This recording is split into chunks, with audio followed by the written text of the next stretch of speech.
Olá, tudo bom? Hoje eu vou falar para você sobre as zonas azuis. Já ouviu falar sobre esses lugares do mundo? São lugares em que existe uma grande população longeva de pessoas com 90, com 100 anos de idade, que tem muita saúde, disposição, clareza mental. Eu vou te falar o que acontece, o que essas áreas têm em comum e o que você pode fazer no dia a dia para tentar atingir esses resultados. Fica comigo até o final que você não vai querer perder. Antes de mais nada, se você adora dica de nutrição, saúde e boa forma, você vai amar o canal. Aproveita, se inscreve e ativa o sininho. Eu tenho vídeo novo todos os dias, você vai amar com certeza. Dá um pulo lá no Instagram e me segue por lá também, que eu tenho sempre outros vídeos, dicas e novidades. E ó, não tem como se confundir, né? Porque é o mesmo nome do canal. Nutricionista Patrícia Leite. Vamos falar sobre esse tema, é um tema que particularmente eu adoro. Já vi vários documentários, adoro ler notícias desses lugares, essas zonas azuis.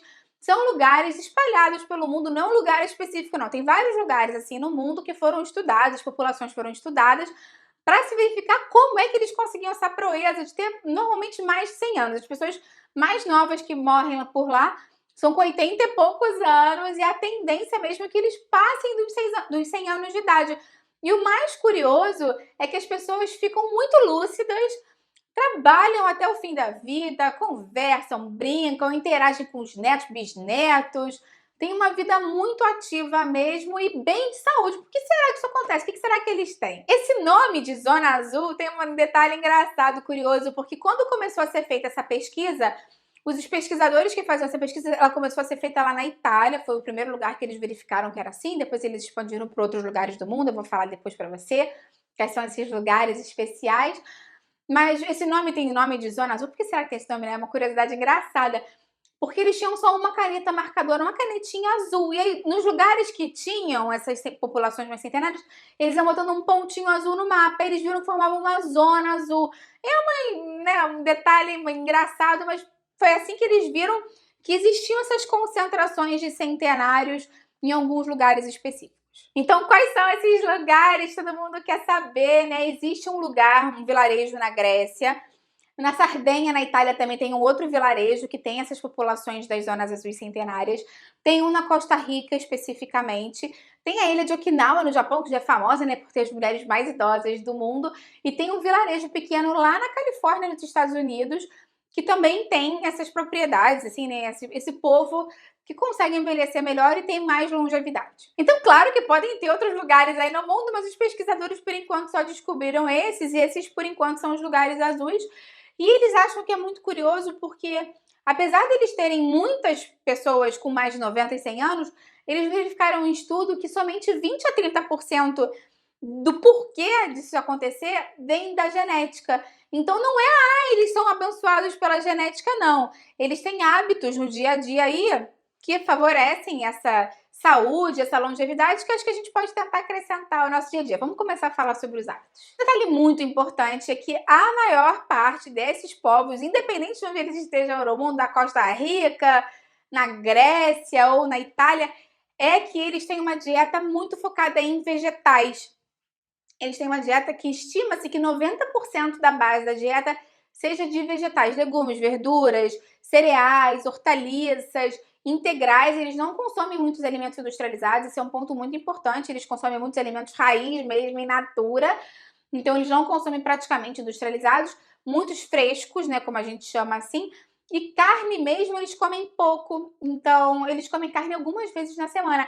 Não é que eles sejam vegetarianos, só que a oferta de carne é pequena e eles se adaptaram a isso. E também muita parte, né, grande parte desses povos, o grande foco da proteína justamente vem do peixe, que é uma proteína maravilhosa para o nosso cérebro, fonte de ômega 3. Então tem todo sentido isso que eles fazem. Outro detalhe curioso é que eles têm o hábito de ter menor consumo calórico em comparação com outros povos. Quando se vai analisar a média calórica dessas populações com o restante da alimentação, eles fazem uma restrição de calorias, mas não é que eles restringem, não vou comer porque eu não quero engordar, não é nada disso. Eles só se habituaram a não encher muito o estômago, eles comem até ficarem 80% satisfeitos, mas não ficam lotados, aquela coisa de eu não aguento comer mais nem uma azeitona. E acho também que é por uma questão mesmo de, né, quantos momentos de dificuldade financeira já passaram, pós-guerra, situações de escassez de comida, então eles se adaptaram, até mesmo pela idade, a comer menos Então eles consomem, digamos assim, 80% do que uma pessoa costumaria consumir se não estivesse morando nessas zonas azuis. Muitas dessas comunidades também têm o hábito de fazer o jejum intermitente muito antes disso virar moda. Alguns deles fazem por questões religiosas, outros fazem por questões culturais, mesmo, não, por exemplo, não fazendo a ceia depois do jantar e tomando um café da manhã um pouco mais tarde. Mas muitos deles fazem algum tipo de jejum intermitente no meio da vida, assim, ao longo do ano, em algumas datas específicas. E a gente já sabe que o jejum está muito relacionado justamente a tirar células defeituosas do nosso corpo, melhorar o bom funcionamento do nosso organismo. Eu tenho muitos vídeos aqui sobre o jejum intermitente no canal, tem uma playlist já sobre jejum e vou deixar aqui embaixo na descrição para você. Outro detalhe muito importante é que eles fazem muita atividade física. Não vão para academia, nada disso, mas eles são muito ativos. Eu lembro de ver um documentário de um senhorzinho que ele queria tomar uma taça de vinho, porque eles às vezes bebem bebida alcoólica, né? Vinho, principalmente nas regiões mediterrâneas. Ele saía da casa dele, ele tinha mais de 90 anos, com certeza, com aquela boinazinha dele lá bonitinho. Ele ia andando naquelas ruínas de paralelepípedo, descia 4 ladeiras, subia, até chegar num lugar que vendia o vinho que ele gostava da região dele, que é super rico em antioxidantes, em resveratrol. Ele tomava uma tacinha, conversava com os amigos, depois voltava para casa, subindo, descendo aquele monte de ladeira, que só de olhar as pessoas que não estão acostumadas, é muita ladeira. A gente sobe e desce super íngremes. E eu lembro que tinha um rapaz do lado dele e falava assim: você tá bem? Porque o velhinho estava super preparado, porque eles realmente andam para cima e para baixo o dia inteiro. Eles praticamente não usam carro, não usam meio de transporte, porque as vilas são pequenas. E eles carregam sacolas de compra. É muito comum você ver pessoas idosas com sacolas de compra ou carrinho de supermercado.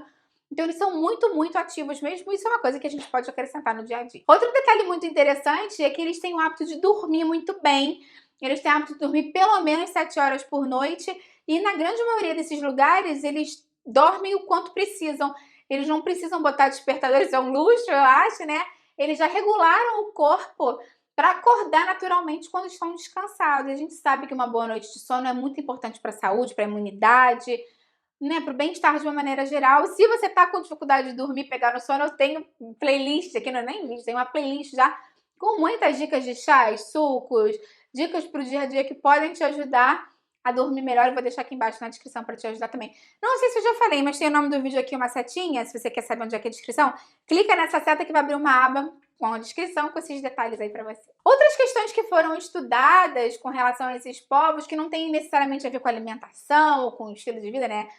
Uma atividade física e tudo mais, mas é que eles verificaram que essas pessoas normalmente são pessoas religiosas, que têm algum tipo de religião, têm algum tipo de ligação espiritual. Não necessariamente eles frequentam algum tipo de organização, igreja, mas eles são pessoas que são ligadas a algum poder maior, e isso dá para eles dizem, uma sensação de conforto, de alívio, de paz, que diminui o estresse deles também. Então pode ser que por aí isso também deu uma ajudada nesse sentido. Outras questões curiosas é que eles relatam ter um propósito de vida. Eles sentem que eles têm muito a contribuir para a comunidade e que eles podem continuar ajudando, inclusive, os mais jovens, passando experiência, sabedoria, tendo essa troca entre o jovem e o novo. E esse propósito, esse sentido de vida ajuda eles também a melhorar os marcadores do cérebro de bom humor, bem-estar, o que favorece também, né, obviamente, a saúde como um todo, porque a nossa parte neurológica e psicológica, obviamente, melhora até mesmo a nossa imunidade e o bom funcionamento do nosso corpo. Outra questão que eu já falei é que eles têm muito contato com crianças, com pessoas mais jovens, e as pessoas mais jovens tendem a valorizar muito a opinião deles e a valorizar muito os ensinamentos para passar, o que também dá uma sensação boa. Enfim, né? E a pessoa se sentindo melhor, obviamente, vai se sentir mais bem disposta e, enfim, vive melhor mesmo. Um detalhe interessante é que eles têm sempre uma rede social de pessoas que convivem com eles, mais ou menos com o mesmo estilo de vida, né? A gente sabe que com quem a gente convive, a gente acaba pescando um pouquinho das manias, dos gostos, das preferências. Então, como eles vivem sempre numa comunidade mais fechada, de pessoas que têm os mesmos hábitos alimentares, de atividade física, enfim, né, de bom humor, de, enfim, bem-estar, acaba que um convive com o outro, um motiva o outro. Então, o que eu sempre falo, né, que um pode ajudar o outro, e quando a gente tem uma corrente dessa para ajudar a gente, sempre vai ser mais fácil. Um outro detalhe interessante é que, justamente por serem muito ativos e comerem menos industrializados, naturalmente o peso deles acaba sendo menor, o que acaba que diminui o fator de risco para muito tipo de doença crônico-degenerativa que poderia vir a se formar. Então, sabendo dessas dicas, dá para perceber que tem algumas coisas aí, ou muitas, que você consegue colocar em prática no dia a dia. E já fica sabendo que eles não chegam aos 100 anos só por genética, né? Te falei que a proporção da genética nisso tudo é muito pequena. Então, vamos tentar colocar isso em prática no dia a dia para ter mais saúde, chegar bem na velhice, que acho que isso é o mais importante. Chegar aos 100 anos, que seja, mas com a saúde, com a cabeça boa e, enfim, né, contribuindo, que é isso que a gente sempre quer. Me conta, então, o que você faria, vai passar a fazer agora para tentar chegar lá. Eu vou adorar ver o seu comentário, o que te motivou, que você vai passar a fazer no seu dia a dia. Vou adorar ver o seu comentário, dá curtida no vídeo, que isso me ajuda muito, e compartilha com quem vai gostar, com quem precisa. Vamos juntos ampliar essa corrente do bem, que é isso que eu quero aqui com o canal. Até a próxima, tchau, tchau!